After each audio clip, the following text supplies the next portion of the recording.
Beloveds, welcome back to another session of Listen With Me While I Work. Look, this video found me at the right place and time. So much so that it hit me in my mind, body, and soul. There is and will be continuously so much I have worked through to learn and unlearn in life. So when messages like the one we're about to watch together finds me, I understand that it's not just for me. So let's tune in together and I'll meet you at the end of the video. Is it possible that maybe the reason you're where you are is because when it comes time for you to make a decision that could change the destiny of your family? I got chills when I said that.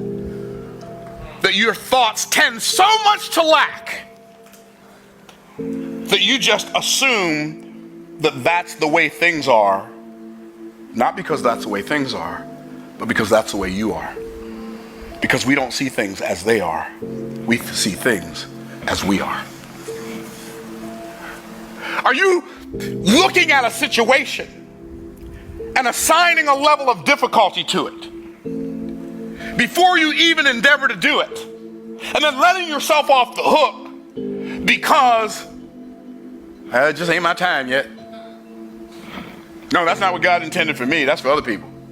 I mean, what are the words that you say to yourself that excuse you from thinking about a solution to that thing you're facing that's opposing you?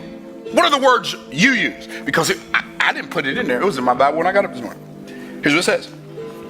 Just in case somebody missed the reference. Proverbs 21:5. Oh, that ain't even the whole verse. This is just the first half.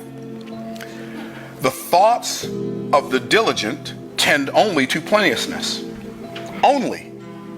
Let me ask you a question. When was the last time you thought about something with two possible outcomes and only allowed yourself to entertain the plentiful outcome? Anybody picking up what I'm putting down? Yeah. So one of the things, I've said this many times, one of the things I've learned and I'm learning to do, I'm not going to pretend that I have it down, but I got it fairly dialed in. I only allow myself to entertain outcomes that empower me, that I desire. I don't allow myself to entertain as a possibility an outcome that's undesirable to me. Here's why. How many of y'all remember the question, and we've heard many people ask it, what would you attempt if you knew you could not fail? How many of you would be honest and say, what I would attempt if I knew I could not fail is more than I've been attempting so far, heretofore? Right, that's the point. So why are you not attempting it? Because your thoughts about that thing are not tending only to plenteousness. We look at something, oftentimes, we look at the outcome and it's desirable, we look at the price tag and we say, it costs too much. Do you know what I'm doing when I say it costs too much? I'm abdicating my responsibility because I'm making the problem it. Instead of saying, I haven't figured out a way to afford it yet. I'm saying the problem is it costs too much. Well, if it costs too much, it's not going to change, so I'm stuck.